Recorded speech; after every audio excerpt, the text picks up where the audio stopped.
یہ کیا مزے. تبارک اللہ شان تیری تجھی کو زیبا ہے بے نیاز. تبارک اللہ شان تیری تجھی کو زیبا ہے یہ بے نیازی. کہیں وہ جوش لن ترانی تو کہیں تقاضے وصال کے تھے. تبارک اللہ شان تیری تجھی کو زیبا ہے بے نیازی. کہیں وہ جوش لن ترانی تو کہیں تقاضے وصال کے تھے. وہی ہے اول وہی ہے آخر وہی ہے ظاہر وہی ہے باطن. وہی ہے اول وہی ہے آخر وہی ہے ظاہر وہی ہے باطن. اسی کے جلوے اسی سے ملنے اسی سے اس کی طرف گئے تھے. اور کمان امکان کے جھوٹے نقطوں تم اول و آخر کے پھیر میں ہو. کمان امکان کے جھوٹے نقطوں تم اول و آخر کے پھیر میں ہو. محیط کی چال سے تو پوچھو. الحمد للہ الحمد للہ نحمده ونستعینه ونستغفره ونؤمن به ونتوکل علیہ ونعوذ باللہ من شرور انفسنا ومن سیئات اعمالنا. من يهده الله فلا مضل له ومن يضلله فلا هادي له. ونشهد أن لا إله إلا الله وحده لا شريك له. ونشهد أن سيدنا ومولانا محمدا عبده ورسوله أرسله بالحق بشيرا ونذيرا. أما بعد فأعوذ بالله من الشيطان الرجيم. بسم الله الرحمن الرحيم. سبحان الذي أسرى بعبده ليلا من المسجد الحرام إلى المسجد الأقصى الذي باركنا حوله لنريه من آياتنا إنه هو السميع البصير. صدق الله مولانا العظيم وصدق رسوله النبي الكريم الأمين. إن الله وملائكته يصلون على النبي يا أيها الذين آمنوا صلوا عليه وسلموا تسليما. اللهم صل على سيدنا ونبينا ومولانا محمد معدن الجود والكرم وآله وبارك وسلم صلاة وسلاما عليك يا سيدي يا رسول الله.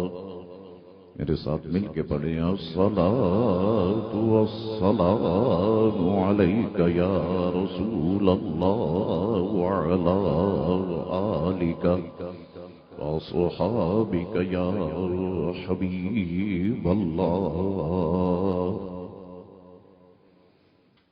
اللہ تبارک و تعالی کی حمد و ثنا اور دل کی گہرائیوں سے حضور رحمت عالم نور مجسم صلی اللہ تعالی علیہ وآلہ وسلم کی ذات اطہر پر درود پاک پڑھ لینے کے بعد برادران اسلام،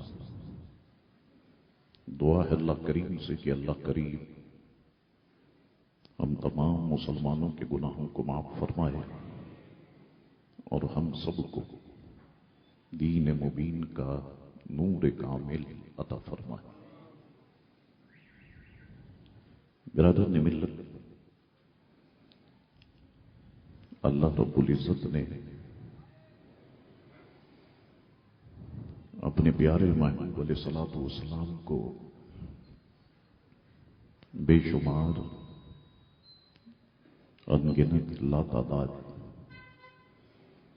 کمالات، خصائص، خوبیاں اور معجزات عطا فرمائے۔ تمام کمالات میں، تمام خصائص میں، تمام خوبیوں میں، تمام معجزات میں سب سے بڑا معجزہ معراج شریف ہے کہ جس میں حضور علیہ الصلوۃ والسلام نے اپنے سر مبارکہ کی آنکھوں سے اللہ تبارک و تعالی کا دیدار کیا۔ حضور اعلی حضرت امام اہل سنت نے اسی حوالے سے ایک قصیدہ تحریر فرمایا کہ جسے قصیدہ معراجیہ کہا جاتا ہے، اور الحمدللہ پوری دنیا میں امام اہل سنت کا قصیدہ معراجیہ گونجتا ہے۔ حضور امام اہل سنت، آپ الفاظ دیکھیں واقع معراج کو کس طرح شاندار انداز میں اپنے قصیدے میں بیان فرماتے ہیں کہ ایک ایک لفظ انتہائی خوبصورت اور حسین ہے۔ فرماتے ہیں کہ وہ سرور کشور رسالت جو عرش پر جلوہ گر ہوئے تھے، وہ سرور کشور رسالت جو عرش پر جلوہ گر ہوئے تھے، نئے نرالے طرب کے ساما عرب کے مہمان کے لیے تھے۔ بہار کو شادیاں مبارک، چمن کو آبادیاں مبارک، ملک فلک اپنی اپنی لے میں یہ گھر انادل کا بولتے تھے۔ وہاں فلک پر یہاں زمین میں رچی تھی شادی مچی تھی دھوم۔ وہاں فلک پر یہاں زمین میں رچی تھی شادی مچی تھی دھومیں۔ ادھر سے انوار ہنستے آتے، ادھر سے نفحات اٹھ رہے تھے۔ وہی تو اب تک جھلک رہا ہے، وہی تو جوبن ٹپک رہا ہے، وہی تو اب تک جھلک رہا ہے، وہی تو جوبن ٹپک رہا ہے۔ نہانے میں جو گرا تھا پانی، کٹورے تاروں نے بھر لیے تھے۔ یہی سما تھا کہ پائے کے رحمت، خبر یہ لایا کہ چلیے حضرت۔ یہی سما تھا کہ پائے کے رحمت، خبر یہ لایا کہ چلیے حضرت۔ تمہاری خاطر کشادہ ہیں جو کلیم پر بند راستے تھے۔ بڑھ اے محمد قریوں احمد، قریب آ سرور ممجد۔ بڑھ اے محمد قریب احمد، قریب آ سرور ممجد۔ نثار جاؤں یہ کیا ندا تھی، یہ کیا سما تھا، یہ کیا مزے تھے۔ تبارک اللہ شان تیری، تجھی کو زیبا ہے بے نیاز۔ تبارک اللہ شان تیری، تجھی کو زیبا ہے یہ بے نیازی۔ کہیں وہ جوش لن ترانی تو کہیں تقاضے وصال کے تھے۔ تبارک اللہ شان تیری، تجھی کو زیبا ہے بے نیازی۔ کہیں وہ جوش لن ترانی تو کہیں تقاضے وصال کے تھے۔ وہی ہے اول وہی ہے آخر، وہی ہے ظاہر وہی ہے باطن۔ وہی ہے اول وہی ہے آخر، وہی ہے ظاہر وہی ہے باطن۔ اسی کے جلوے اسی سے ملنے، اسی سے اس کی طرف گئے تھے۔ اور کمان امکان کے جھوٹے نقطوں تم اول و آخر کے پھیر میں ہو۔ کمان امکان کے جھوٹے نقطوں تم اول و آخر کے پھیر میں ہو۔